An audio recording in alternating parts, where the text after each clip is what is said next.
Novel عشق تو N جنوں، رائٹر زہرا فروخ حسن، ایپیسوڈ نمبر 42۔ وہ ایک شخص مجھ میں بسا ہے، جیسے دھڑکن دل میں بستی ہے، جیسے خوشبو پھول میں قید ہو، یا جیسے دعا لبوں پر مچلتی ہو۔ آسمان پر سورج چمچم کرتا اپنے سفر پر روانہ تھا، جیسے اپنی تمام روشنی زمین کے حوالے کرنے کے بعد آہستہ آہستہ افق کی طرف ڈھلک رہا ہو۔ ہلکی سنہری روشنی نے فضاؤں کو نرم رنگوں میں رنگ دیا تھا۔ سڑک کے کنارے لگے درختوں کی لمبی چھاؤں کبھی گاڑی کی شیشوں پر آتی تو کبھی ہٹ جاتی، جیسے شام اپنے پرسکون لمس سے ان دونوں کے بیچ کی خاموشی کو گہرا کر رہی ہو۔ یاور کی گاڑی متوازن رفتار سے آگے بڑھ رہی تھی۔ ڈیش بورڈ پر پڑی روشنی اور سڑک کی مدھم آواز ہی اس وقت کی واحد فضا تھی۔ ساتھ والی سیٹ پر بیٹھی زلفشاں نے اپنے دوپٹے کے کنارے مٹھیوں میں جکڑ رکھے تھے، جیسے دل کی بے قابو دھڑکن کو روکنے کا یہی ایک سہارا ہو۔ اس کی نظریں مسلسل جھکی ہوئی تھیں، مگر دل کی ہر دھڑکن جیسے گاڑی کے ہلکے ارتعاش کے ساتھ اور تیز ہو رہی تھی۔ یاور نے ایک لمحے کو اس کی طرف سرسری سا دیکھا تھا۔ اس کے جھکے ہوئے چہرے پر سورج کی ہلکی کرن پڑی تھی، جو اسے کسی سنہرے خواب کی طرح دلکش بنا رہی تھی۔ میرے ساتھ حویلی جاتے ہوئے ڈری ہوئی ہوں؟ آخرکار یاور کی بھاری مگر نرم آواز خاموشی کو توڑ گئی۔ زلفشاں کے ہاتھ کی گرفت دوپٹے پر مزید سخت ہو گئی۔ نہیں، بس وہ رکی، الفاظ جیسے لبوں پر آ کر رک گئے۔ بس کچھ سوچ رہی تھی۔ کیا سوچ رہی تھی؟ یاور نے ہلکی سی نگاہ اس پر ڈالتے ہوئے پوچھا، مگر نظریں فوراً سڑک پر مرکوز کر لی۔ زلفشاں کے لب ہلکے سے لرزے تھے، جیسے کوئی بات کہنے کی ہمت کر رہی ہو، مگر پھر سر اور جھکا لیا۔ کچھ نہیں، وہ دھیرے سے بولی۔ یاور نے گاڑی کی رفتار تھوڑی کم کر دی، جیسے اس خاموشی کو سننا چاہتا ہو۔ مسز یاور۔ اس نے یہ نام پہلی بار اتنی نرمی سے لیا کہ زلفشاں کا دل جیسے ایک دھڑکن کے لیے رک گیا ہو۔ ہمیں ایک دوسرے کے درمیان یہ خاموشی نہیں رکھنی چاہیے، جو کہنا ہو کہہ دیا کرو۔ زلفشاں کی پلکیں لرزیں، وہ ذرا سا یاور کی طرف مڑی، مگر جیسے نظر ملانے کی ہمت نہ ہو۔ کچھ نہیں، کچھ نہیں۔ یاور کے لبوں پر ہلکی سی مسکراہٹ آئی۔ تمہارے اس دل کی آواز بھی کچھ نہیں کہلاتی۔ یہ کہتے ہوئے اس نے پہلی بار اسے گہری نگاہ سے دیکھا تھا۔ زلفشاں چونک گئی، جیسے یاور نے اس کے دل کی ساری خاموشیاں سن لی ہوں۔ اس نے جلدی سے نظریں موڑ لی، مگر گالوں کی سرخی واضح تھی۔ آپ واقعی آج ہی جا رہے ہیں؟ یہ الفاظ زلفشاں کے ہونٹوں سے بے اختیار نکلے تھے، جیسے وہ دل کے اندر کی بے چینی کو چھپا نہ سکی۔ تو کیا میں یہ سمجھ لوں کہ میرے جانے سے تمہیں پریشانی ہو رہی ہے؟ سوال اتنا سیدھا تھا کہ زلفشاں کے ہونٹ کانپ گئے۔ وہ ہلکی سے چونکی، پھر مدھم آواز میں بولی، میں نہیں تو۔ بے ربط سے جملے گونجے اور پھر گاڑی کے اندر ایک پل کو مکمل خاموشی چھا گئی۔ یاور نے لمحے بھر کے لیے اسے دیکھا، جیسے اس کی سچائی کو محسوس کر رہا ہو۔ جانے یاور، اس کے لبوں سے اسے اس طرح سے نکلا کہ دل کی ساری دیواریں جیسے لرز اٹھیں۔ پر میرا دل کہہ رہا ہے، پہلی بار میرے جانے سے تمہیں پریشانی ہو، تمہیں بھی لگے کہ اب میرے بغیر تمہاری آنکھیں نیند کو ترسیں گی، تنہائی ملتے ہی تمہیں بھی وہ تڑپائے جو مجھے بھی اب اور بھی زیادہ تڑپاتی رہے گی۔ وہ پہلے بھی اتنی ہی خوبصورتی سے بولتا تھا، مگر آج کی تو بات ہی جدا تھی۔ زلفشاں کچھ کہہ نہیں پائی، بس نظریں اور جھک گئیں۔ نگاہوں کی گرمی سے گال کچھ اور تپ گئے۔ اگر اس وقت حالات میرے ہاتھ میں ہوتے تو میں تمہیں کہیں دور لے جا کر اپنی حکایت دل سناتا۔ یاور کی مدھم آواز جیسے اس کے کان میں سرگوشی کر رہی تھی۔ نہیں پلیز، حویلی چلیں۔ ایک دم سے وہ سر اٹھا کر گھبرا کر بولی، اور یاور بے ساختہ ہنس دیا۔ زلفشاں خجل ہو کر سر جھکا گئی۔ نادیدہ لٹوں کو کان کے پیچھے کرتے ہوئے سرخی چھپانے کی کوشش کی گئی تھی۔ اتنی گھبراہٹ تو تمہیں نکاح کے وقت قبول کرتے ہوئے بھی نہیں ہوئی ہوگی جتنی اب ہو رہی ہے۔ یاور نے نیم مسکراہٹ کے ساتھ اس کی طرف دیکھا، جیسے اسے چھیڑ رہا ہو اور ساتھ ہی نرمی سے تسلی بھی دے رہا ہو۔ زلفشاں نے فوراً رخ موڑ لیا۔ پلیز مذاق نہ کریں۔ اس کی آواز بہت آہستہ تھی، جسے سانس کے ساتھ ملی ہو۔ رات سے جو یاور کا روپ دیکھ رہی تھی، اب نظریں ملائے تو کیسے؟ اچھا، مذاق نہیں کر رہا تو سچ بتاؤ، اگر میں کہوں کہ ہم حویلی نہیں جا رہے، کہیں اور جا رہے ہیں جہاں صرف میں ہوں، تم ہو اور یہ شام، تو میرا ساتھ دو گی؟ یاور کی آواز جیسے کسی میٹھے راز کی طرح اس کے دل پر گونجی تھی۔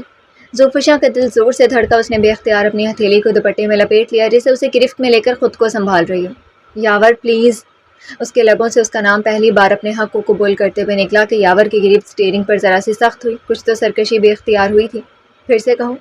گردن موڑ کر اس نے گہری نظر ڈالی تھی، اور اس نگاہ سے وہ اور سمٹ گئی تھی۔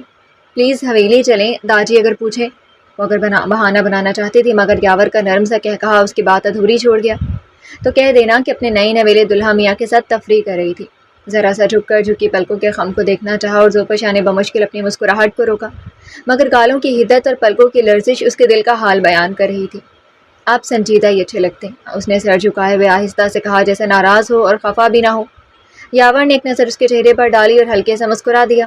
سنجیدہ ہی صحیح، تو اس کا مطلب تمہیں میں پسند ہوں؟ زلفشاں کی سانس رکی اور دل الگ لرزا۔ گھر چلے نا، دیر نہیں ہو رہی آپ کو؟ نظریں چراتے ہوئے وہ گہری نگاہوں کی حدت سے چھپ رہی تھی۔ یاور نے مسکراتے ہوئے گاڑی کی رفتار تھوڑی بڑھائی تھی۔ چلو، تمہاری خواہش پر تمہارا شوہر سر تسلیم خم کرتا ہے، حویلی چلتے ہیں، مگر ایک بات صوفی تھم کر بولا، اگلی بار جب میں واپس آؤں تو جب تمہیں میری باتوں سے گھبراہٹ ہو تو آنکھیں نہ جھکانا، کیونکہ میں تمہاری پلکوں کے نیچے چھپی وہ باتیں بھی پڑھ لینا چاہتا ہوں جو تم زبان سے نہیں کہتے۔ زوفشاں کے گال مزید تپ گئے، دل بے اختیار مسکرایا اور خاموشی میں ہلکی سی موسیقیت گھل گئی۔ پھر کب آئیں گے؟ یہ سوال بھی جس پہ ساختگی سے پوچھا گیا تھا، اور پھر وہ جھجک کر رخ موڑ گئی۔ یاور ہولے سے مسکرا دیا۔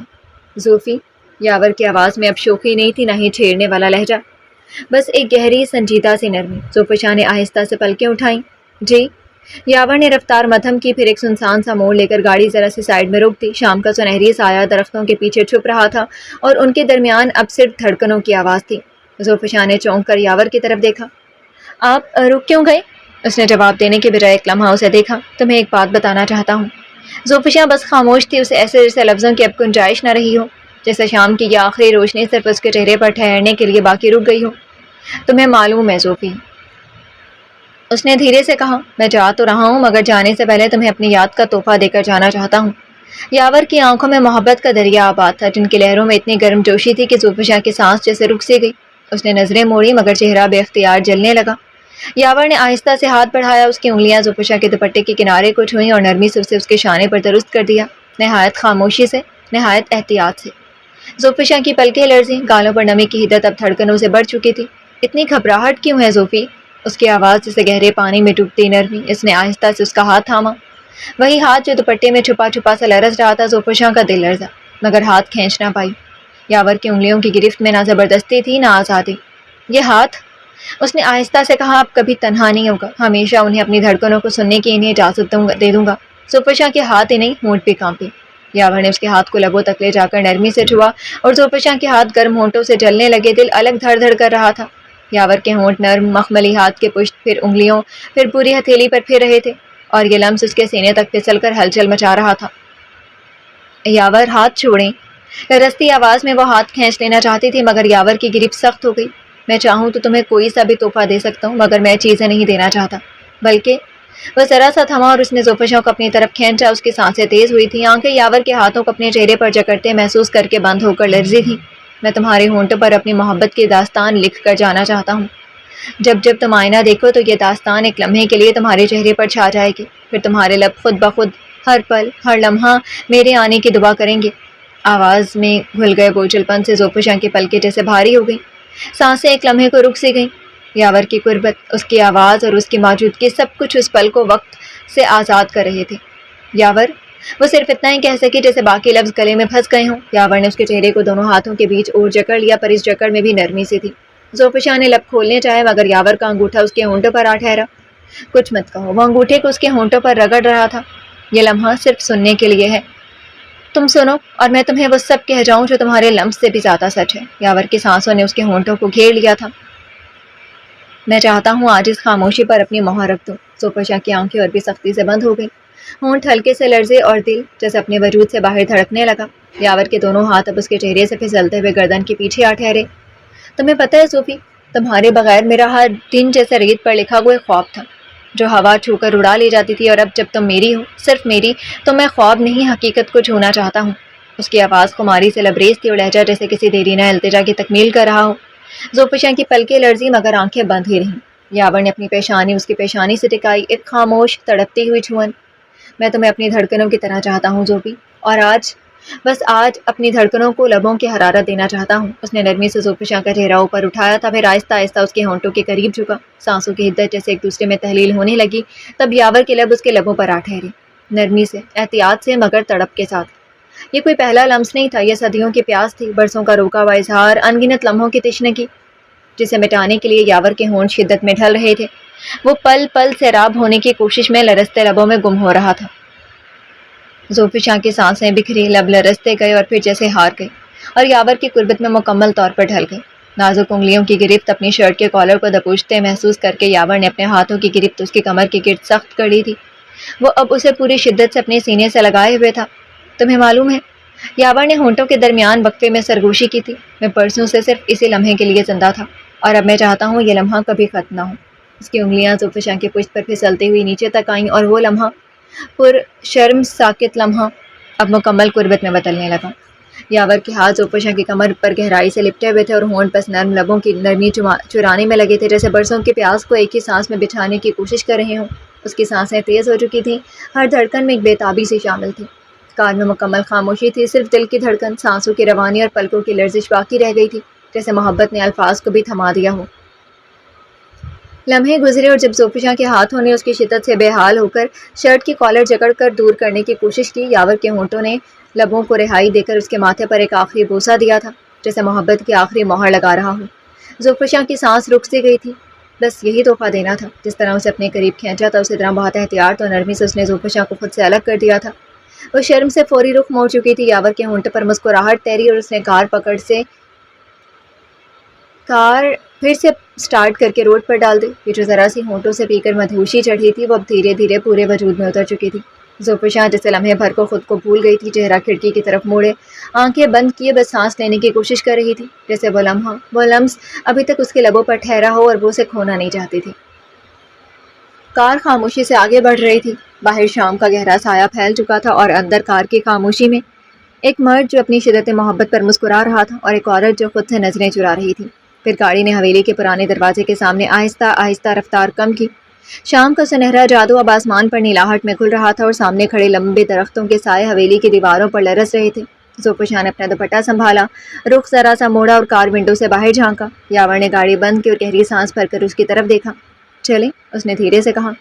زوفشاں نے آہستگی سے سر ہلایا، دروازہ کھول کر نیچے اتر گئی۔ یاور بھی اپنی طرف کا ڈور کھول کر اتر گیا تھا۔ دونوں ساتھ بڑھے تھے کہ حویلی سے باہر آتے احمر کو دیکھ کر ٹھٹکے۔ یاور کے قدم ذرا سے رکے، زوفشاں بھی ساکت سی رہ گئی۔ احمر کی نظریں ان پر جم گئی اور اگلے لمحے اس کی نظر یاور کے ہاتھ پر جا پڑی جو زوفشاں کی کلائی تھامے ہوئے تھا، بہت قدرتی، بہت اپنے پن سے۔ احمر کے سینے میں کچھ چٹخا، جیسے اندر کوئی بھٹی ہو جس میں برسوں کی جلن، حسرت اور انکہے خواب سلگتے رہے ہوں، اور اب وہ سب بھبک کر ایک شعلے کی صورت باہر آنا چاہ رہے ہوں۔ تم اندر جاؤ زوفی۔ یاور کی آواز میں سکون تھا، لیکن سرد ہو چکی نظریں اب بھی احمر پر جمی تھی۔ زوفشاں نے خاموشی سے سر ہلایا، ایک لمحے کے لیے نگاہ احمر سے ٹکرائی اور فوراً جھک گئی۔ وہ آہستہ سے اندر کی طرف بڑھ گئی، قدم دھیمے مگر اعتماد سے بھرے تھے۔ احمر نے جاتی زوفشاں پر ایک نگاہ بھی نہیں ڈالی تھی، بس یاور کی طرف دیکھتا رہا اور پھر بالآخر وہ اس کے بالکل سامنے آ کھڑا ہوا۔ تم ادھر کیا کر رہے ہو؟ یاور کے چہرے پر اب سختی تھی، پیشانی پر شکنے اور آواز سرد۔ احمر نے ہلکی سی مسکراہٹ کے ساتھ نظر ٹکائی۔ شادی اور زوفشاں کا ساتھ مبارک ہو، جو تم نے چاہا وہ پا لیا۔ شکریہ۔ یاور کے لبوں پر ذرا سا تبسم آیا، مگر آنکھوں میں وہی فولادی چمک، اور جو میں نے چاہا وہ پایا، کیونکہ میری نیت صاف اور محبت پاک تھی۔ وہ تھوڑا سا آگے ہوا احمر کے قریب اور انگلیوں سے اس کے شرٹ پر جیسے کوئی نادیدہ گرد جھاڑی۔ تو بہتر یہی ہے کہ تم بھی اس حویلی سے اپنا رشتہ ختم کر لو، تمہارے لیے یہی بھلائی ہے۔ احمر نے یاور کے ہاتھ کو دیکھا، پھر اچانک اس کی کلائی کو سختی سے تھام لیا۔ یہ ہاتھ سنبھال کر رکھو میر یاور، وہ سرد لہجے میں بولا، آنکھوں کے آنسو پہنچنے کے کام آئیں گے جلدی۔ یاور نے ایک جھٹکے سے ہاتھ چھڑایا، سر جھٹکا جسے اس بات پر ہنسی آئی ہو، اور اگلے ہی لمحے وہ ایک فولادی لہجے میں بولا، یاور وہ شخص ہے جو وطن کے دشمنوں کو بھی رلا دے، تو اپنے ہی گھر کے ایک بچھو سے نمٹنا اس کے لیے کوئی بڑا کام نہیں ہے۔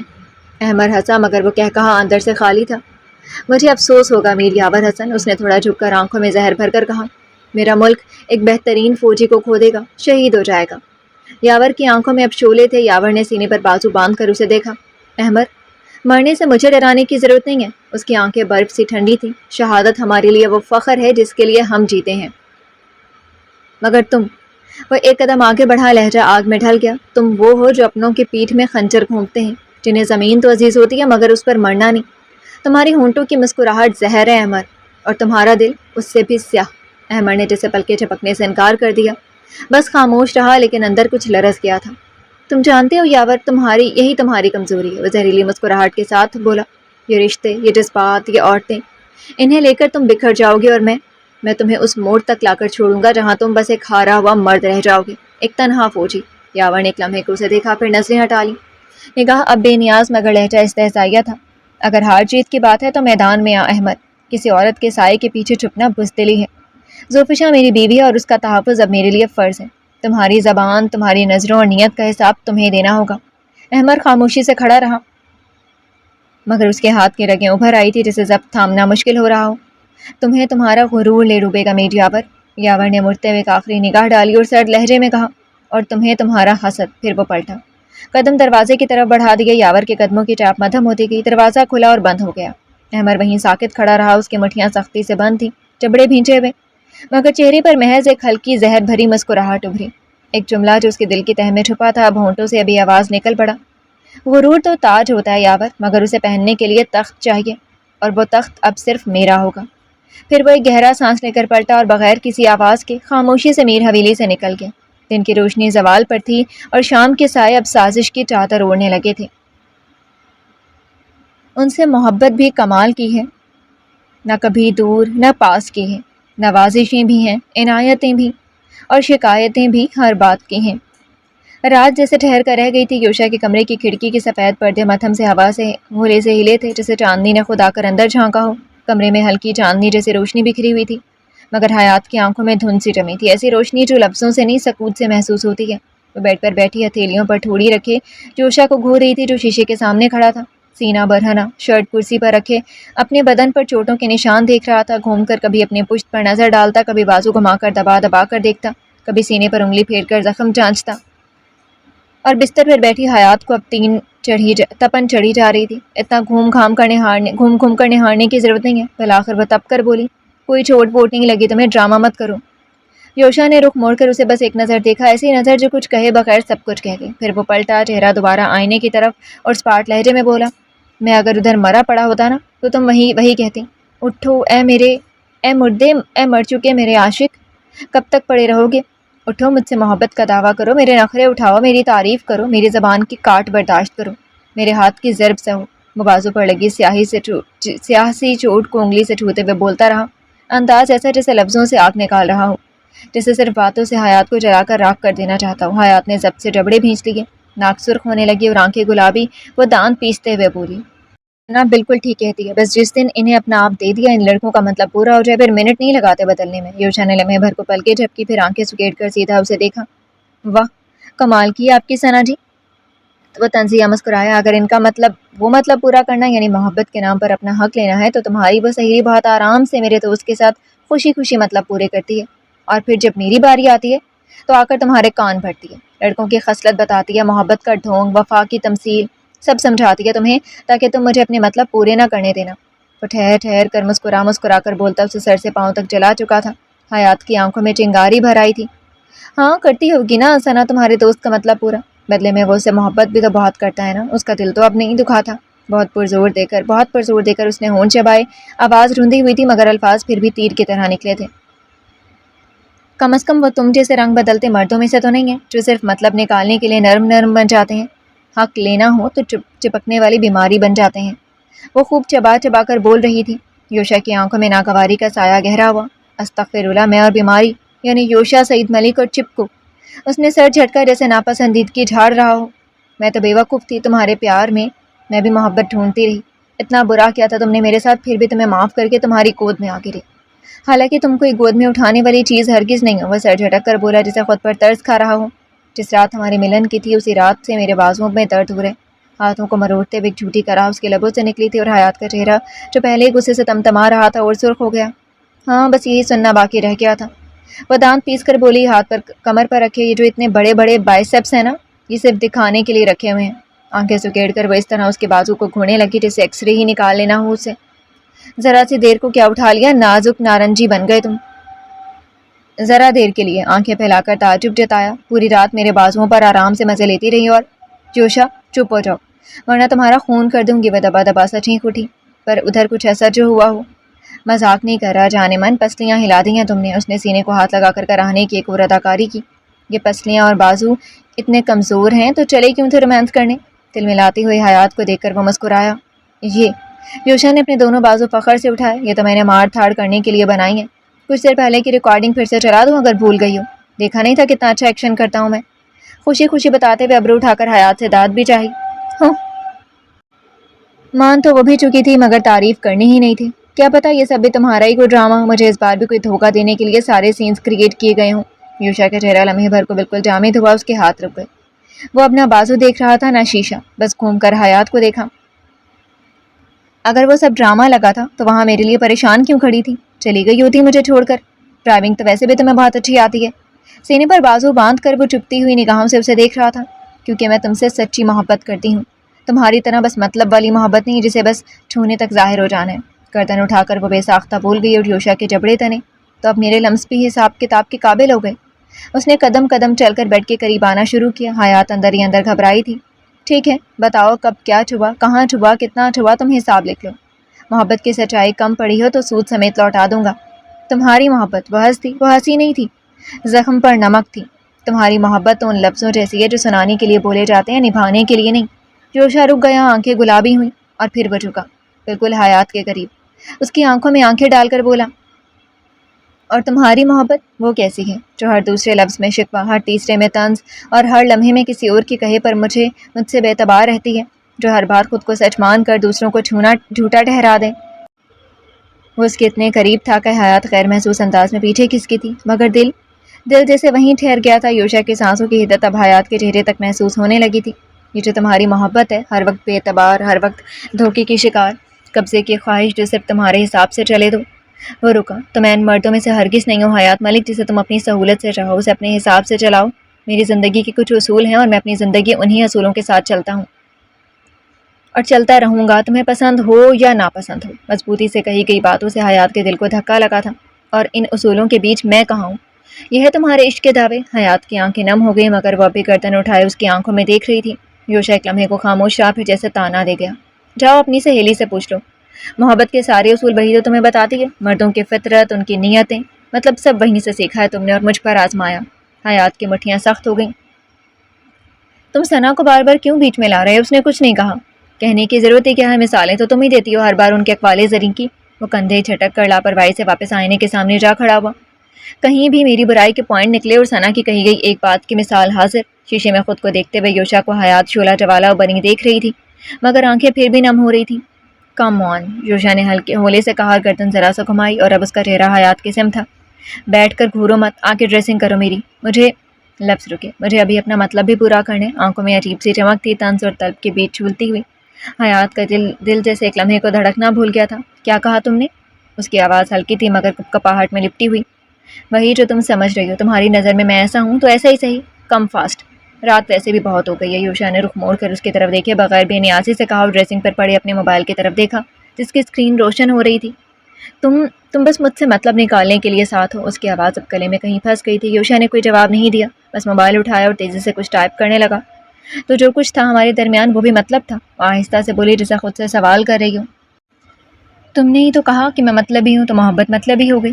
جسم، لمس، احساس، سب مفاد۔ اس نے ذرا دیر کے توقف لیا، لیکن تمہاری ثنا ایک بات غلط بول گئی۔ بس ایک بار سونپ دینے سے میرا مطلب نہیں نکل سکتا، میں تو تم سے دوسری بار اور ہر بار مطلب نکال کر مما بنا کر ہی دم لوں گا۔ یوشا کی آواز ہر جذبات سے خالی تھی اور آنکھیں ابھی موبائل کی اسکرین پر تھیں۔ مما بنتی ہے میری جوتی، تم ہاتھ بھی لگا کر دیکھو مجھے۔ اب وہ زخمی شیرنی بن چکی تھی۔ یوشا نے موبائل نیچے رکھا، نگاہ ابھی سیدھی نہ تھی مگر ابرو ہلکا سا اٹھا۔ تھوڑی دیر کے بعد ہاتھ منہ سب کچھ لگا کر دکھاتا ہوں، پہلے آ کر ڈریسنگ کرو میری، جاؤ اپنی اماں سے کروا لو۔ وہ پوری طرح بھڑک چکی تھی۔ یوشا نے ایک ابرو اٹھائی، پھر سانس اندر کھینچ کر ضبط سے بولا، میری اماں ادھر نہیں ہے، وہ سعید منزل میں ہوں گے، تو تم ہی ادھر اویلیبل ہو، یہاں ہو تم ہی کرو۔ اسی کو بلا لاؤ جسے پارٹی میں دانت چیر چیر کر بات ہو رہی تھی۔ وہ بلا وجہ تنتنا رہی تھی۔ یوشا نے سختی سے آنکھیں بند کر کے کھولیں۔ تمہیں معلوم ہے میں کسی لڑکی کا تانا برداشت نہیں کرتا، اور جو چیز برداشت نہیں کرتا تو دوسروں کو برداشت کرنا مشکل کر دیتا ہوں۔ اب آواز سے لے کر آنکھوں کی ہلکی سرخی میں جو دھمکی اتری، حیات کا دل لرزا ضرور، ٹیون بدلی مگر غصہ نہیں۔ اپنے راشد کو بلا لو، تڑک کر جواب ملا تھا۔ یوشا نے نفی میں سر جھٹک کر گہری سانس بھری۔ سارے ملازم، بھائی بھابھی، رشتہ داروں کی باری لانے کے بجائے چپ چاپ سے اٹھ کر آؤ۔ دیکھ نہیں رہی ہو شوہر مار کھا کر چوٹ کھایا ہوا ہے اور تمہیں لڑنے سے فرصت نہیں ہے؟ یہ تانا تھوڑا دل پر لگا تھا، وہ چپ سی ہو گئی تھی۔ اب کی بار وہ خاموش ہوا تو لمحہ ساکت ہو گیا، پھر حیات نے ناک کھلا کر منہ بنایا۔ خود ہی ہیرو بننے کا شوق ہوا تھا، میں تو کہہ رہی تھی چپ چاپ سے نکل لو۔ منہ بنا کر یہ الزام بھی اسی کے سر پر رکھ دیا گیا۔ ایسا کرو کچن میں جاؤ اور چھری لا کر میرا پیس کر دو تاکہ تمہیں ٹھنڈک پڑ جائے۔ اس کے مزاج بھی بگڑا تھا، اور قتل کے جرم میں میں جیل میں سڑوں۔ حیات نے بھویں چڑھائیں، چہرہ طنز سے لبریز ہوا۔ جہنم سے تو بہتر ہی ہوگا جیل، جہاں تم کچھ دیر پہلے بڑے شوق سے جانے والی تھی۔ وہ بولتے ہوئے خود ہی فرسٹ ایڈ باکس لے آ کر بیڈ پر بیٹھ گیا تھا۔ تم نے کار روکی تھی اور جیسے اسے کچھ یاد آیا، اب مجھے سمجھ میں آیا کہ ضرور تمہاری کوئی چال رہی ہوگی، جان بوجھ کر کار روکی، مجھ سے لڑے جھگڑے، اور پھر جب وہ سب گنڈے آئے تو ذرا سا روکی جیسے کچھ یاد آیا ہو۔ ہاں یاد آیا، کیا کہہ رہے تھے؟ تمہارے پرانے حساب باقی ہیں ان کے ابا سے؟ کیا کرنا چاہتے ہو تم؟ چڑھی چتون اور مشکوک نگاہیں۔ اپنے چھوٹے سے دماغ پر زیادہ زور مت ڈالو، ادھر آؤ اور جو کہا ہے وہ کرو۔ بیڈ گراؤنڈ سے ٹیک لگاتے ہوئے وہ تندی سے اسے دیکھ رہا تھا۔ نہیں کروں گی، گردن افی میں ہلا کر وہیں تکیا پٹک کر اونھی لیٹ گئی۔ بس یہی دعوے ہیں تمہارے سچی محبت کے؟ مجھ سے محبت ہے تو میری تکلیف کیسے دیکھ رہی ہو تم؟ ہاتھ بڑھا کر اس نے فرسٹ ایڈ باکس کھولا۔ یہ لڑکیوں کے ڈرامے، تمہارے بغیر مر جاؤں گی، تمہارے بغیر سانس بھی نہیں لے پاؤں گی، تم میری زندگی ہو تم۔ آگے زبان چپ ہو گئی۔ جو حیات جھٹکے سے سیدھی ہوئی، اس کے ہاتھ سے نکالی ہوئی وائپ چھینی اور دانت بھینچ کر سامنے بیٹھ گئی۔ وہ بس خاموش نظروں سے اسے اپنے سینے پر وائپ رکھتے دیکھ رہا تھا۔ وہ سامنے بیٹھے اور دل بغاوت نہ کرے، روح میں اتر جانے کو ترسے نہ۔ یہ کب جس بات کو منظور ہوتا تھا، پر یوشا بس جس بات کو لگام دیتا اسے بس نگاہوں سے دہکا رہا تھا۔ کمرے میں ہنوز چاندنی مدھم روشنی کی طرح بکھری ہوئی تھی اور ان دونوں کے درمیان فقط ایک زخم تھا۔ اس پر وائپ رکھے حیات کی انگلیاں کانپ رہی تھیں اور یوشا کی پلکیں رکی ہوئی تھی، جیسے سانس لیتا تو دل کا ضبط ٹوٹ جاتا۔ تمہیں لگتا ہے میں تمہیں صرف استعمال کرنا چاہتا ہوں؟ کیا تمہیں یقین ہے جو کچھ میں نے کہا تھا وہ سب سچ ہے؟ آواز اتنی ہلکی تھی جو بس سرگوشی میں ڈھلی تھی۔ حیات نے جواب نہیں دیا، بس اس کے سینے پر رکھے ہاتھ کی انگلیاں آہستہ آہستہ دھڑکن کے دائرے میں چلی گئیں۔ اس کی پلکیں جھکی تھی جیسے نمی کے بوجھ کو سہار رہی ہوں، مگر لفظ وہ کہیں گم تھے۔ یوشا نے وہ ہاتھ تھاما، دونوں ہاتھوں میں سمیٹا اور اپنے دل کے بیچ رکھا، بالکل وہاں جہاں دھڑکنیں کسی اور زبان میں بولتی تھی۔ تم مجھے خود سے دور نہیں کر سکتی ہو حیات، نفرت تو بہت دور کی بات ہے۔ سانسیں اب بہت نزدیک تھیں، آواز بھی صرف لبوں کی حد تک نہیں دل کی دھڑکن میں گونج رہی تھی۔ کیوں ہر بار مجھے میری لفظوں سے زخمی کرتے ہو یوشا؟ وہ لرزتی آواز میں بولی اور یوشا کے اندر کہیں کچھ اٹک سا گیا تھا۔ سب کچھ بتا دو، پورا سچ۔ اگر میرا دل ڈگمگا رہا ہے تو تم ہی سہارا بن جاؤ، مجھے یقین دلا دو، ایک بار، صرف ایک بار، وہ کہہ کر رک گئی اور یوشا نے اس کے ہاتھ کو اپنے ہونٹوں تک لے جا کر آہستگی سے چوم لیا۔ ایک بوسہ جو کوئی وعدہ نہیں، کوئی دلیل نہیں، بس ایک خاموش معافی تھا اور ساتھ ہی ایک مکمل اعتراف۔ بس آج کی رات میری بن کر رہ جاؤ اور کچھ نہیں چاہیے مجھے۔ وہ ہولے سے مسکرایا۔ کل کیا ہو نہیں معلوم، صرف تمہارے لمس کو، تمہاری سانسوں کو چھو کر ایک بار پھر جی لینا چاہتا ہوں، تمہارے لبوں پر اپنے ہونٹوں کو سجا کر ہر سانس چکھ کر زندگی گزار دینا چاہتا ہوں۔ اس نے دھیرے سے حیات کو اپنے قریب کھینچ لیا۔ حیات نے ایک لمحے کو آنکھیں بند کی، جیسے اس لمس میں اپنی ساری تھکن، ساری ناراضگی دفن کرنا چاہتا ہوں، اور یوشا نے آہستہ سے اس کے ہونٹوں پر اپنی ہونٹوں کو رکھتے ہوئے سرگوشی کی۔ اب کچھ نہیں کہو، بس ہر دن تمہارے لمس سے اپنا مطلب پورا کرتا رہوں گا۔ وہ مسکرایا اور حیات کے کپکپاتے لبوں کی لرزش کو ہونٹوں میں قید کر لیا۔ بھیگی ہوئی سی نمی کو اپنے ہونٹوں میں جذب کرتے ہوئے وہ پل پل حیات کی سانسوں کو خود کی سانسوں سے جوڑتے ہوئے نم قطروں کو لبوں سے چن رہا تھا۔ یوشا کے لب جیسے حیات کے ہونٹوں پر برستے ہوئے اس کی ساری ناراضگی چرا کر لی گئے تھے۔ یوں جوڑنا نہ فقط معافی تھی، نہ فقط طلب، بلکہ وہ ایک مکمل اعتراف تھا کہ میں تمہارا ہوں، ہمیشہ سے، مکمل طور پر، اور صرف تمہارا۔ یوشا نے اس کی کمر کی گرد بازو اس طرح لپیٹے کہ جیسے وہ لمحہ دنیا کے شور سے چرا کر صرف اپنے لیے رکھنا چاہتا ہوں۔ آج کی رات بس میری بن کر رہو، نہ وعدہ، نہ شرط، نہ شکوہ، صرف تم، صرف میں اور یہ ایک لمحہ۔ گرم ہونٹوں کی وہ بھیگی سی سرگوشی کان پر سے پھسلتی ہوئی گردن تک پر پھیلتی جا رہی تھی۔ حیات کی انگلیاں اس کی گردن میں سمٹ رہی تھی جب یوشا نے دوبارہ اس کے ہونٹوں کو جکڑا، نرمی سے، شدت سے، مکمل اختیار کے ساتھ۔ اس کے بعد بس اب سانسوں کی زبان تھی، خاموشی میں کہے گئے وہ وعدے جن کی گواہ صرف وہ سانسیں تھی جو تیز ہو کر بکھر رہی تھی۔ یوشا کی انگلیاں اب اس کے چہرے سے پھسل کر گردن تک پہنچی تھیں اور حیات کی سانس بے اختیار سی اس کے سینے پر جا ٹھہری۔ مجھے صرف تمہاری سانسوں کا حق چاہیے، تمہاری ہر دھڑکن پر میرا نام لکھا ہوا ہونا چاہیے حیات۔ وہ دل بن کر اس میں دھڑک رہا تھا، تیز، گہرا، مکمل۔ لبوں پر لب، گردن پر سرگوشیاں، کمر پر گرفت، اور پھر ایک ایک کر کے فاصلے مٹنے لگے، ہر احتجاج جیسے جسموں کے سامنے ہار مان گئے ہوں اور جسم صرف ایک دوسرے کی قربت میں اپنا ہونے کا اعلان کرنے لگے۔ یوشا نے اسے آہستہ سے بستر پر لٹایا اور حیات کے چہرے پر جھکا۔ تمہارے بغیر کچھ بھی نہیں، حتیٰ کہ میں خود بھی نہیں۔ اس نے جھک کر اس کے گال پر، جبیں پر، گردن پر، ہر اس جگہ پر اپنے ہونٹوں کی حدت دی تھی جہاں شک تھا، جہاں درد تھا، جہاں خفگی تھی۔ یوشا مکمل اختیار اور مکمل چاہت کے ساتھ جھکتا جا رہا تھا۔ حیات کی گردن پر اس کی سانسیں گرتی دہک رہی تھیں، اس کے ہونٹ اب نرمی سے چومتے نہیں سلگ رہے تھے، گردن سے نیچے، کالر بون تک، پھر ہر زخموں پر اور وہاں سے مزید حد توڑتے۔ وہ ایک ایک چھوہن سے نہ صرف محبت بن رہا تھا بلکہ حیات کے اندر کی ساری خفگی، سارا انکار دھیرے دھیرے تحلیل ہو رہا تھا۔ یوشا، اس نے سرگوشی کی، اور وہ سرگوشی نہیں تھی، وہ خود سپردگی تھی۔ یوشا نے آہستگی سے اس کے کان کی لو ہونٹوں سے چھیڑی اور پھر سرگوشی کی۔ آج کی رات میں تمہارا ہر ذائقہ، ہر لمس چکھنا چاہتا ہوں، تمہارے جسم کی ایک ایک شاخ کو اپنی محبت سے جیتنا چاہتا ہوں، نہ جنگ ہو نہ شکست، بس تم ہو، مکمل میری۔ اور وہ جیت رہا تھا، ایک ایک بوسے سے، ایک ایک لمس سے۔ وہ لمحہ لمحہ یوشا کی چاہت میں بھیگتی اب مکمل طور پر خود کو اس لمس کے حوالے کر چکی تھی، جسے پہلی بار اور آخری بار خود کو کسی کے اختیار میں دے رہی ہو۔ کمرہ اب مکمل ان دونوں کا تھا، دو وجود نرمی سے شروع ہو کر شدت میں ڈھلتے جا رہے تھے، ایسے جیسے کسی پیاسے کو اپنی چاہ کی آخری بوند مل گئی ہو۔ کمرے میں اب صرف سانسیں تھیں، بکھرتی، ملتی، تیز ہوتی اور پھر رک جاتی سانسیں، جن کے بیچ صرف لمس کی بولی تھی اور ہونٹوں کی گواہی۔ چاندنی کھڑکی کے پردے سے جھانک کر بس تماشائی بن گئی تھی، اور وقت جیسے سانس روک کر ان کی قربت کا تماشا دیکھ رہا تھا۔ ایک سکوت جو دیواروں سے جا ٹکرایا، اور وہ دونوں ایک دوسرے میں مکمل ضم ہو گئے۔ رات بھر وہ ایک دوسرے کا یقین کرتے رہے، انگلیوں سے لکھتے رہے، ہونٹوں سے چکھتے رہے، سانسوں سے بکلاتے رہے۔ جب سانسیں تھک گئیں، جب وہ دونوں بس ایک دوسرے کے پہلو میں ٹک گئے، تو صرف ایک سکون باقی بچا جو لفظوں سے نہیں، صرف مکمل ہونے سے آتا ہے۔ اسی پرسکون ہو گئی فضا میں جب وہ یوشا کے سینے پر سر رکھ کر سونے کی کوشش میں تھی اور یوشا کی انگلیاں حیات کے بالوں کو سلجھا رہی تھی، تب دروازے پر ہلکی سی دستک ہوئی تھی۔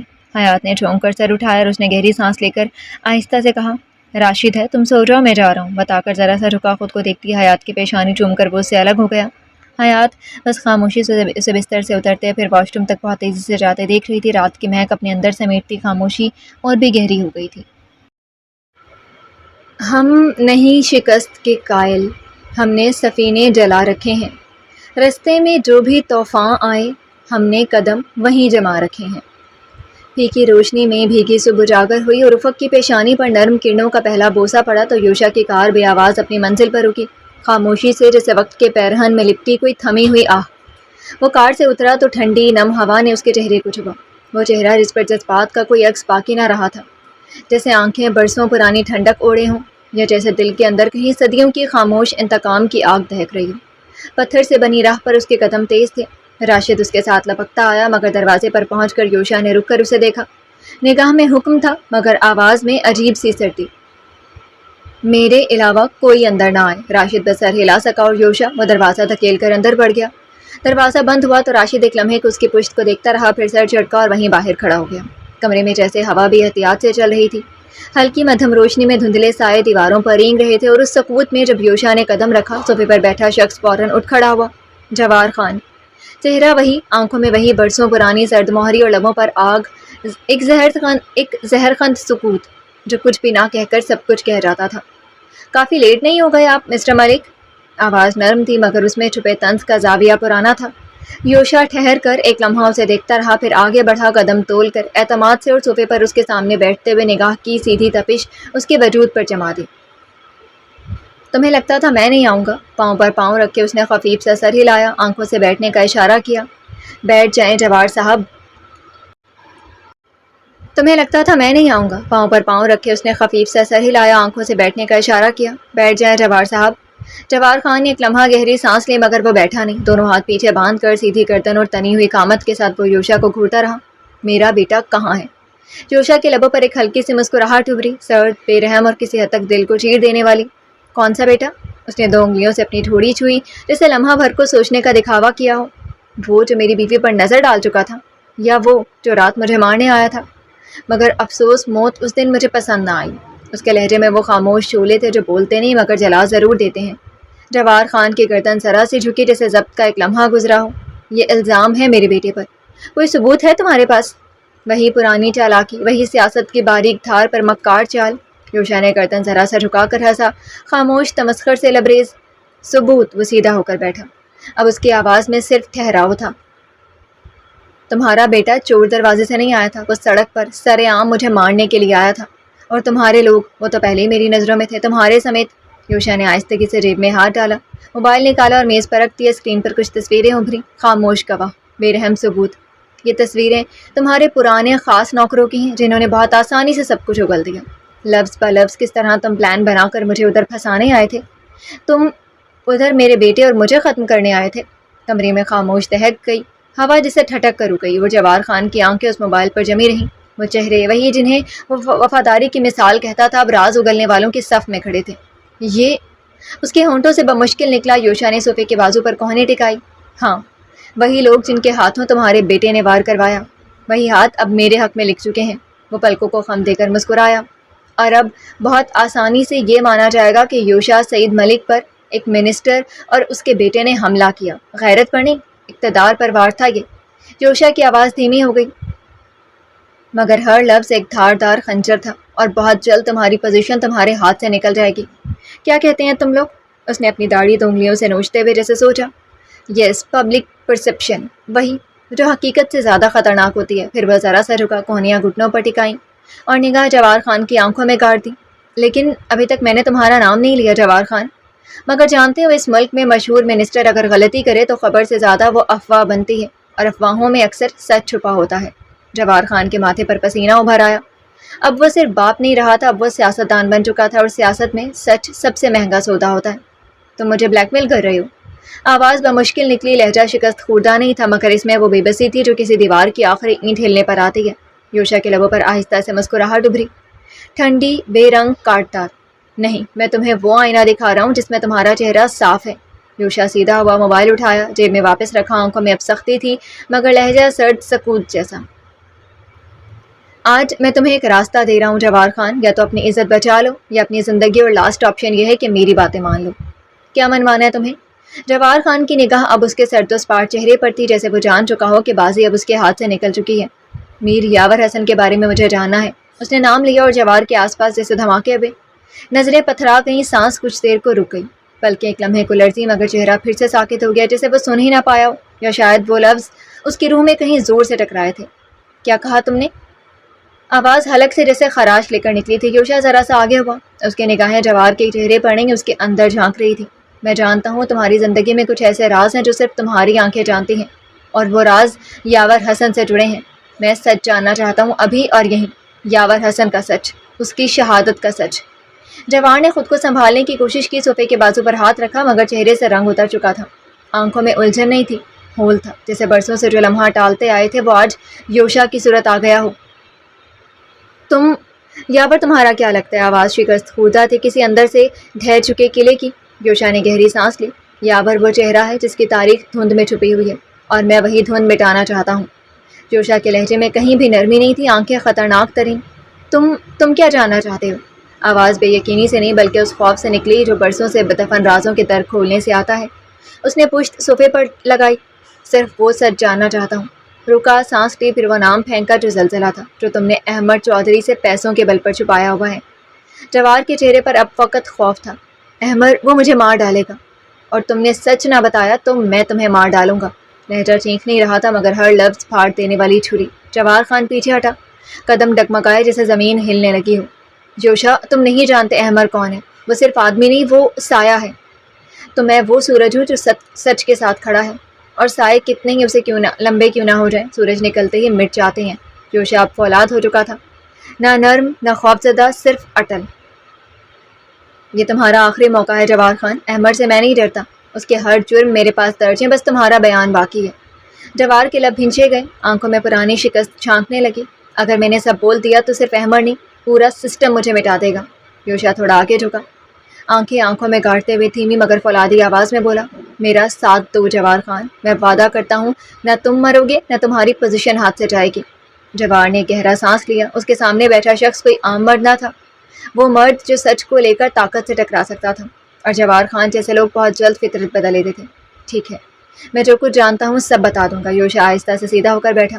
گڈ، تو شروع کرو، وقت کم ہے، اور یہ سچ وقت سے زیادہ قیمتی ہے۔ جواہر خان نے تھوک نکلا اور بولنا شروع کیا، میر یاور حسن، میر حویلی کا وارث، ایک فوجی اور زوفشاں کا شوہر۔ یوشا چونکا، زوفشاں حیات بیگ کی ماں؟ نہیں۔ جواہر نے نفی میں سر ہلایا، جہاں تک مجھے معلوم ہے حیات کی ماں تو ملیحہ حسن تھی، یاسر کی بیوی، یاور کا بھائی، ان کا بیٹا تھا توحا اور بیٹی حیات۔ توحا یاسر کا بیٹا، حیات کا بھائی، لفظ جیسے زبان سے نہیں قلب سے نکلے تھے، کمرے کی فضا میں جیسے وقت نے خود کو روک لیا تھا۔ تو زوفشاں پھر کون ہے، کس کی ماں ہے؟ یوشا کے دل میں جیسے کرب کی ایک چینخ اٹھی، ایک ایسی چینخ جو لفظوں میں قید نہیں ہوتی۔ جہاں تک مجھے معلوم ہے، جواہر خان کے چہرے پر سچ ہی تھا۔ تم لوگوں نے کیا کیا ان کے ساتھ؟ یوشا تھاڑا، اچانک اپنی جگہ سے اٹھا، جواہر کا گریباں جکڑ کر لرزتی آواز میں غرایا، کیا کیا تم نے اس کے ساتھ؟ ان کے ساتھ؟ کمرے کی خاموشی یکدم دھماکے میں بدل گئی، جواہر کے چہرے پر حیرت، پھر خوف، اور پھر تھکی سی قبولیت ابھری۔ اس نے گرفت کمزور کرنے کی کوشش کی، میں سب بتاؤں گا، مگر کیا؟ یوشا کا لہجہ اب صرف غصہ نہیں، دکھ، بے یقینی اور اندر سے ابلتا ہوا لاوا تھا۔ اگر تم نے کچھ بھی چھپایا تو آج یہاں سے تیری لاش جائے گی۔ میں جتنا جانتا ہوں سب بتا دوں گا، یہاں تک کہ سعید ملک کے بارے میں بھی۔ یوشا کی گرفت ڈھیلی پڑ گئی۔ سعید ملک کا نام گویا کسی چپ چاپ قبر میں زلزلہ بن کر گونجا تھا۔ میرے ڈیڈ؟ اس کے لب بمشکل ہلے جیسے ایک نام نے برسوں کی یقین دہانی چھین لی ہو۔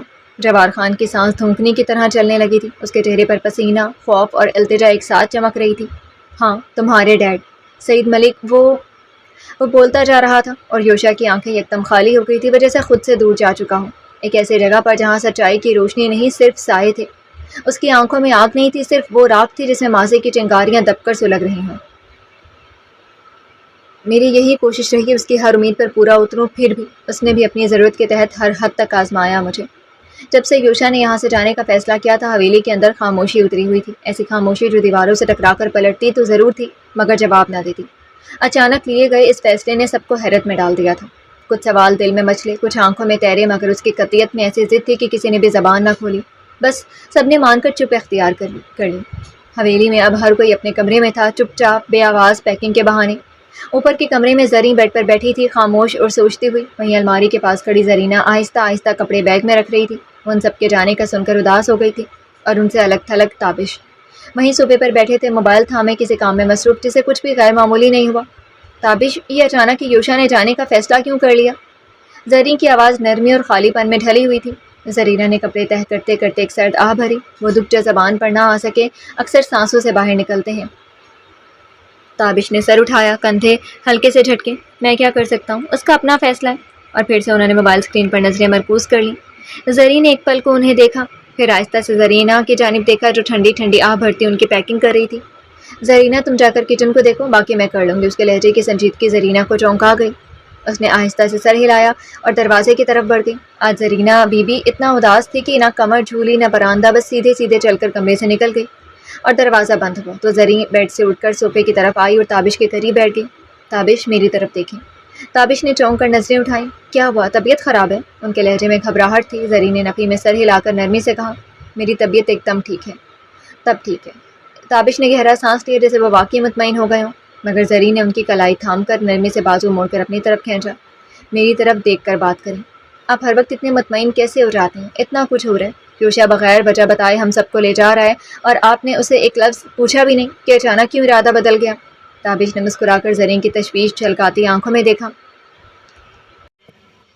تو کیا کروں، کان کھینچوں کہ میری بیوی کا دل ابھی ہنی مون سے بھرا نہیں ہے؟ کیوں ہمیں زبردستی ڈسٹرب کر رہے ہو؟ ان کی شوخی زرین کو ذرا سے بھی اچھی نہیں لگی تھی۔ بس ہر وقت ایسے ہی چھوٹے بھائی سے بے نیاز رہا کریں۔ مجھے کچھ گڑبڑ لگ رہی اور آپ نے کچھ محسوس بھی نہیں کیا۔ بازو چھوڑتے ہوئے وہ خفا بھی تھی اور یوشا کو لے کر فکر مند بھی۔ کیا ہے یار، تمہیں بلا وجہ کا شک ہو رہا ہے؟ کوئی گڑبڑ نہیں ہے، آفس سے کال آئی ہے تو ہم سب جا رہے ہیں۔ انہوں نے سر جھٹک کر پھر سے نظریں موبائل پر مرکوز کر لیں۔ زرین نے کچھ پل ہونٹ بھینچ کر انہیں گھورا، پھر اٹھ کر بیڈ پر جا کر بیٹھ گئی۔ تابش ہر معاملے میں بہترین شوہر تھے، ان کے درمیان سب کچھ تھا، محبت، اعتبار، عزت، انڈرسٹینڈنگ، مگر جہاں بات یوشا کیا جائے وہ فوری بدل جاتے، ان کے راز کبھی بھی کھل نہیں سکتے تھے۔ زرین اٹھ کر خود ہی باقی کے کپڑے رکھنے لگی اور جس طرح ناراضگی ظاہر ہو رہی تھی، تابش نے ایک بار کے سر اٹھا کر ضرور انہیں دیکھا۔ زرین پلیز، تابش نے آہستگی سے پکارا، ایسے ناراض مت ہو، میں باقی نہیں سمجھ پا رہا تمہیں کیا شک ہے، آرام کرو، تم کیوں کر رہی ہو یہ سب؟ وہ بڑے پیار سے انہیں سمجھانے کی کوشش میں تھے۔ زرین نے ہاتھ میں لیا لباس وہیں بیڈ پر پھینکا اور بستر پر بیٹھ گئی۔ مسئلہ یہی ہے تابش، آپ کبھی سمجھنا چاہتے ہی نہیں۔ اس کی آواز ناراضگی لیے ہوئی سی تھی۔ یوشا کو چھپا رہا ہے، میں پچھلے 3 دن سے دیکھ رہی ہوں، وہ خاموش ہو گیا ہے، نظریں چرا رہا ہے، کچھ الجھا الجھا سا ہے۔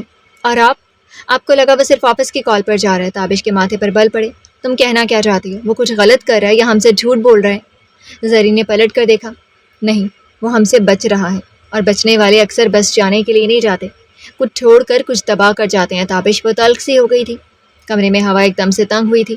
تابش کچھ دیر خاموش رہے، پھر انہوں نے دھیرے سے کہا، تم ٹھیک بھی کہہ رہی ہو زرین، پھر بھی۔ ان کے لہجے میں پہلی بار مکمل سنجیدگی اتری تھی۔ وہ ایسا کچھ نہیں کرے گا جو سب کے لیے نقصان دہ ہو۔ مجھے ہمیشہ سے زیادہ اور سب سے زیادہ اپنے بھائی پر بھروسہ ہے۔ کچھ لمحوں تک وہ دونوں خاموش ہو گئے تھے۔ زرین نے ساکت آنکھوں سے اسے دیکھا اور دل میں قریب سا خیال ابھرا، کیا تابش سب کچھ جانتے ہیں؟ اور اگر جانتے بھی ہوں تو وہ کچھ بتانے والے نہیں تھے، کیونکہ معاملہ یوشا کا تھا۔ ٹھیک انہی لمحوں میں جب زرین اپنے کمرے میں خاموش ہو چکی تھی، ثنا کمرے میں پیکنگ کرتے ہوئے توحا کی بے نیازی پر جلتی کرتی جا رہی تھی۔ کمرے کے بیچوں بیچ بستر پر بیگ کھلا پڑا تھا جس میں آدھے بھرے کپڑے اور آدھے باہر لٹک رہے تھے۔ ثنا کبھی ایک ہاتھ میں توحا کی شرٹ پکڑتی، کبھی دوسری میں اس کا پینٹ، اور درمیان میں بار بار ایک قسم نظریں اٹھاتی۔ بیڈ پر جو جگہ بچی تھی وہاں پر پاؤں پھیلائے موبائل ہاتھ میں لیے ہوئے توحا صاحب آرام فرما رہے تھے۔ آخر یہ تمہارے دوست کو اچانک جانے کی کیا سوجی؟ وہ تو پورے مہینے کا پروگرام بول کر ہمیں یہاں لایا تھا۔ ثنا کی آواز میں خفگی، حیرت اور تھوڑی بہت جلن گھلی ہوئی تھی۔ توحا نے ایک آنکھ موندی، دوسری ذرا سے کھولی اور کندھے اچکاتے ہوئے بولا، توبہ کرو، مہینہ بھر ہنی مون، معاف کرو بیوی، اتنا بھی میں رومانٹک ہیرو نہیں ہوں کہ مہینہ بھر رومانس کر سکوں۔ اپنی ٹانگوں کا مزید آرام دہ انداز میں بیڈ پر پھیلاتے ہوئے بولا، تمہیں تو رومانٹک ہیرو کہنا ہی اس کی بے عزتی ہے، تم تو ولن ہو ولن۔ غصے سے کہہ کر اس نے پھر وہ شرٹ جسے وہ تہہ کر کے رکھنے جا رہی تھی پوری قوت سے توحا کے چہرے پر دے ماری۔ اب آ کر خود ہی کرو اپنے کپڑے پیک۔ توحا نے شرٹ بھی چہرے سے ہٹا کر بڑی سنجیدگی سے اسے سونگھا، پھر افسردگی سے اداکاری کی۔ یہ وہی شرٹ ہے جو میرے دوست نے بڑے پیار سے دی تھی اور تم نے اس کی اتنی بے حرمتی کر دی۔ توبہ ہے، کچھ اپنے پیسوں سے بھی خریدا ہے یا صرف دوستی کی خیرات پر چل رہے ہو؟ وہ جلتی بھنتی الماری کی طرف بڑھی اور کپڑوں کا پلندہ اٹھا کر بیگ میں پٹک دیا۔ توحا نے کندھے اچکائے ریلیکس لہجے میں بولا، جب دوست ایسا سخی ہو تو اپنا مال ختم کر دینا نیری بیوقوفی ہے۔ بس بہت ہو گیا، اٹھو یہاں سے اور فوراً سے کمرے سے نکل جاؤ۔ ثنا نے انگلی سے دروازہ دکھایا تھا، وہ سخت جھنجھلائی ہوئی تھی۔ توحا نے آرام سے ایک ٹانگ دوسری پر رکھ کر اور زیادہ پھیل کر لیٹا۔ میرے دوست کا گھر ہے، میں کیوں جاؤں؟ ثنا کا پارا اس کے اطمینان پر چڑھا جا رہا تھا۔ ایک تم اور ایک تمہارا دوست، قسم سے دونوں کا خون میں ہی کروں گی، دیکھ لینا۔ توحا نے انگلی سے ناک پر مکھی اڑائی، اور ہم قتل ہو جائیں گے۔ ثنا کی آنکھیں سکڑیں، کپڑے رکھتے ہاتھوں کی رفتار تھمی۔ یہ جو تم ایسے چلبل بن جاتے ہو نا، مجھے سب سے زیادہ شک تمہیں پر ہوتا ہے۔ توحا نے آنکھ اٹھا کر پوچھا، کیسا شک؟ یہی کہ تم دونوں ہمیں یہاں لے کر آئے، پھر پارٹیاں، پھر وہ کمینے کا ملنا، پھر تمہارا دوست اچانک جانے کا بولنے لگا، سب پلاننگ لگ رہی ہے۔ ہاتھ فضا میں لہراتے جیسے کسی سازش کا پردہ فاش کر رہی ہو۔ توحا بیڈ پر سے اٹھ بیٹھا، سنجیدہ سی مسکراہٹ لبوں پر تھی۔ ثنا ایک بات کہوں؟ کہو۔ وہ اب ہاتھ سینے پر باندھ کر تفتیشی انداز میں سامنے کھڑی تھی۔ تم میرے ساتھ پولیس فورس جوائن کر لو، تمہارا شک کرنے کا اسٹائل کمال کا ہے۔ ثنا نے ناک چڑھائی، آئی ہیٹ پولیس۔ توحا کی نگاہوں میں شوخی ابھری، اب بھی؟ اتنے رومانٹک پولیس آفیسر شوہر کے ہوتے ہوئے بھی؟ اس نے منہ ٹیڑھا کیا، تمہیں رومانٹک سمجھنا ایسے ہی ہے جیسے ویلن سے دل لگا لینا، نقصان ہی نقصان۔ اب تک کتنے نقصان ہوئے آپ کے؟ اس بار وہ سلگ کر رہ گیا۔ یہی نقصان ہوا کہ مجھے کام کرنا پڑ رہا ہے، پہلے تو سارے کام خود کرنے کے عادی تھے، اور بیوی آئی نہیں کہ نخرے شروع کرو، خود سے کپڑے پیک۔ وہ بیگ اس کی طرف کھسکا کر دھم سے بیڈ پر بیٹھ گئی، دو چار کپڑے کیا رکھ لیے جسے سلائی کر کے دیا ہوں، اتنے بھی پیارے نہیں ہو تم کہ میں سی کر دوں کپڑے دوں۔ ثنا نے ناک سکیڑی ہوئی تکیا کھینچ کر آرام سے نیم دراز ہو گئی۔ توحا آنکھیں چھوٹی کی اسے دیکھتے ہوئے بولا، میڈم ہمیں نکلنا ہے تھوڑی دیر میں، اتنے اطمینان سے لیٹے مت، باقی کی پیکنگ اب تم کرو۔ وہ پاؤں پر پاؤں رکھ کر ہلاتی مسکرائی۔ توحا نے بھویں ایک جا کر کے بس اسے کچھ دیر دیکھا، پھر ایک دم سے موبائل دیکھا اور پھر جھپٹ کر اٹھایا، ارے میری بہت ضروری کال آ رہی ہے ثنا، پلیز ابھی تم کر دو، گھر پہنچ کر یہ سب میں رکھ دوں گا۔ عجلت سے بولا، منت سے کہتا اور پھرتی سے کمرے سے نکل گیا۔ ثنا دانت کچکچا کر رہ گئی، بس یہی مکاریاں ہی تو دیکھنے رہ گئی تھی۔ وہ دانت پیستی تکیا پھینک کر پھر سے اٹھ کر بیگ کی طرف بڑھی۔ اف، کتنے نخرے اٹھائے میں نے خود کے، جلاد اماں تک کو کچر دے جاتی تھی کام کے وقت، اور یہ مکار پولیس والا، دیکھ لوں گی تمہیں بھی۔ بیگ کے پاس پہنچ کر اس نے کپڑوں کو یوں پٹکا جیسے توحا خود وہیں لیٹا، اور پھر وہ بڑبڑاتے ہوئے باقی کی پیکنگ مکمل کرنے لگی تھی جو فی الحال اکیلے ہی کرنی تھی۔ اب جو بکھرے تو بکھرنے کی شکایت کیسی، خشک پتوں کی ہواؤں سے رفاقت کیسی۔ کمرے کی فضا میں ایک عجیب سی مرطوب خاموشی اتری ہوئی تھی، ایسی خاموشی جو صرف باہر نہیں اندر بھی گونجتی ہے، جیسے کسی کی بھیگی پلکیں کچھ کہنا چاہتی ہوں مگر لفظوں میں ڈھلنے سے قاصر ہوں۔ یوشا صوفے پر بیٹھا ایلیا کو پہلو میں لیے بے خیالی سے بیڈ کے سمت دیکھ رہا تھا۔ بستر پر کپڑے بے ترتیب بکھرے تھے اور حیات کے ہاتھ بڑی بے دلی سے کپڑے طے کر کے بیگ میں رکھ رہے تھے۔ ایسا لگتا تھا جیسے وہ جسمانی طور پر یہاں ہوں مگر ذہناً کہیں اور۔ اس کے چہرے پر اداسی کی دبیز پرچھائی تھی اور آنکھوں میں وہ خالی پن جو یوشا سے چھپائی نہیں چھپ رہا تھا۔ ڈیڈ، ہم کچھ دن اور نہیں رک سکتے؟ ایلیا نے نرمی سے اس کی گردن میں باہیں ڈالی اور آواز میں محبت بھی تھی اور التجا بھی۔ یوشا نے چونک کر اسے دیکھا، لبوں پر دھیمی سے مسکراہٹ لائی، پھر آہستہ سے گویا ہوا، نیکسٹ ایئر جب آئیں گے نا تو خوب دن رکیں گے، لیکن ابھی ہمیں جانا ہے اور تمہارا نیا اسکول وہاں وقت پر پہنچنا ہے۔ وہ اس کے بالوں میں انگلیاں چلاتے ہوئے دھیرے دھیرے بول رہا تھا جیسے خود کو سمجھا رہا ہو۔ ایلیا نے آنکھیں بڑی کر کے حیرانی سے پوچھا، new school? But why? Yusha نے جھک کر اس کی پیشانی چومی، کیونکہ وہ اسکول بڑا ہے، بہتر ہے، تمہارے لیے نئے دوست، نئے مواقع ہوں گے۔ اور اس کی بات ابھی مکمل نہیں ہوئی تھی کہ اچانک ایک سوال نے اس کے جملے کاٹ دیے، تم نے ایلیا کا اسکول کیوں چینج کیا؟ حیات بیڈ کے قریب کھڑی تھی، ہاتھ میں ایک تہہ شدہ شرٹ تھی جو اب وہ بھول چکی تھی۔ اس کی نگاہیں سیدھی یوشا کے چہرے پر گڑی تھی، نظریں تیز، سوال گہرا۔ یوشا نے گردن موڑی، اسے دیکھا اور لاپرواہی سے جواب دیا، میری مرضی۔ پھر جیسے کچھ ہوا ہی نہ ہو وہ دوبارہ ایلیا کے بالوں میں انگلیاں پھیرنے لگا۔ ایلیا کی نظریں اب ساکت تھیں، وہ اپنی ماں اور باپ کو باری باری دیکھ رہا تھا جیسے اسے کچھ سمجھ نہ آ رہا ہو۔ حیات کچھ لمحے خاموش رہی، پھر اس کے ہونٹوں پر ایک عجیب سی بے ساختہ ہنسی ابھری۔ میری مرضی، اس نے دھیرے سے دہرایا، پھر آہستہ سے آگے بڑھی۔ جب سے میں ایلیا کو لے کر ادھر آئی ہوں کوئی بھی بات میری مرضی کے مطابق تم نے کی ہے یوشا؟ ہر فیصلہ تم نے خود کیا اور میں صرف دیکھتی رہی، خاموش رہی، بس ایک ماں کی حیثیت سے تماشائی۔ اس کی آنکھیں اب سیدھی یوشا کی آنکھوں میں گڑی تھیں۔ ایسا تمہیں لگتا ہے، ورنہ سب کچھ تمہاری مرضی کے حساب سے چل رہا ہے۔ وہ بہت ضبط سے بول رہا تھا، انگلیاں لگاتار خاموش تماشائی بنے ایلیا کے بالوں میں چل رہی تھیں۔ میری مرضی۔ وہ ایک دم زور سے ہنسی، وہ ہنسی جو کمرے کی خاموشی میں زخم کی طرح گونجی۔ کتنا اچھا مذاق کر لیتے ہو یوشا، اپنے فیصلے تھما دینا اور پھر الزام بھی اسی پر لگا دینا۔ تمہارے اصول بھی بڑے عجیب ہیں اور تمہاری محبت اس سے بھی زیادہ۔ یوشا نے لب بھینچ لیے، چہرے پر ہلکی سی سختی ابھری۔ حیات، لیو اٹ، اپنا کام کرو اور تیار ہو جاؤ۔ کہاں جانے کے لیے؟ وہیں جہاں تم مجھے اپنے ساتھ شرط اور شروط پر لے آئے تھے۔ اس کی آنکھوں میں چبھن بڑھتی جا رہی تھی۔ یوشا نے لمحے بھر کو آنکھیں بند کر کے کھولی، جیسے بہت سا ضبط کر رہا ہو، پھر وہ سیدھا ہوا، گردن کا زاویہ سخت ہوا۔ تم جانتی ہو میں نے یہ سب تمہارے لیے کیا، اپنے بچے کے لیے کیا ہے۔ اس کا لہجہ جیسے برف میں لپٹا ہوا تھا، پر حیات کے اندر جیسے اب کچھ ٹوٹنے لگا تھا۔ ہاں تو یہ کہو نا، سب کچھ اپنے بچے کے لیے کیا، اور وہ گیلی لکڑی کی طرح چٹکی تھی۔ صرف یہ سب اپنے لیے کیا ہے، اپنی انا، اپنی ضد، اپنی رسوا ہوئے عشق کے لیے۔ وہ آہستہ آہستہ بول رہی تھی، مگر ہر لفظ میں آگ تھی۔ تمہیں مجھ پر اختیار ملا، تم محبت کا گلا گھونٹتے رہے ہو، اور جب بے بس ہوتے ہو تو مجھ سے وفا مانگتے ہو۔ تمہیں صرف وہی حیات چاہیے جو تمہاری مرضی کی ہو، جو صرف تمہاری ضرورت پوری کر سکے، مطلب نبھا دے۔ Shut up, just shut up. وہ دبا سا چیخا، آواز اونچی نہیں تھی مگر لہجہ خنجر جیسا کاٹدار تھا۔ ایلیا جو سب کچھ خاموشی سے دیکھ رہا تھا ایک دم چونکا، اس کے چہرے پر ایک عجیب سا تاثر ابھرا، جیسے خوف اور حیرت ایک ساتھ ابھرے ہوں۔ نہیں، آج نہیں۔ حیات کی آواز لرز رہی تھی مگر اس کے لفظ فولاد بن چکے تھے۔ آج میں چپ نہیں رہوں گی۔ تمہیں لگتا ہے کہ میں ہمیشہ کی طرح تمہارے ہر زخم، ہر الزام، ہر فیصلہ سہ لوں گی، تو تم غلط ہو یوشا۔ آنسو اس کی پلکوں سے بہتے جا رہے تھے مگر ان آنکھوں میں جو آگ تھی وہ کسی کو بھی جلانے کو کافی تھی۔ حیات، یوشا کی آواز میں بے تحاشا غصہ جھلکا۔ کہہ رہا ہوں نا، خاموش ہو جاؤ۔ کس لیے؟ وہ تڑپ کر چیخی، جیسے دل کا کوئی بند کچا در کھل گیا ہو۔ اس لیے کہ تم ایک بار پھر مجھے احمر کے پاس پھینکنے والے ہو، جیسے میں کوئی چیز ہوں، جسے جب چاہا جہاں جہاں رکھ دیا۔ یوشا نے لمحے بھر کے لیے نگاہ چرائی۔ یہ سب ڈرامے میرے ساتھ مت کرو حیات۔ ڈرامے؟ اس کے ہونٹ کپ کپائے جیسے کوئی زخم بول پڑا ہو۔ ایک پل میں وہ پلٹی، تیزی سے بیڈ کی سائڈ تک گئی اور یوشا کا موبائل اٹھا لیا۔ اس نے بے ساختہ اپنی پیشانی مسلی۔ آج کیسے وہ اپنے موبائل سے اتنا لاپرواہ ہو گیا؟ ادھر حیات کے ہاتھ تیزی سے موبائل کا لاک کھول چکے تھے۔ ایک خاص یقین کے ساتھ اس نے وہ چیٹ کھولی اور پھر اسکرین اس کی طرف موڑ دی۔ یہ دیکھو، اس کی آواز میں لرزش تھی۔ یہ میسج کس کا ہے یوشا؟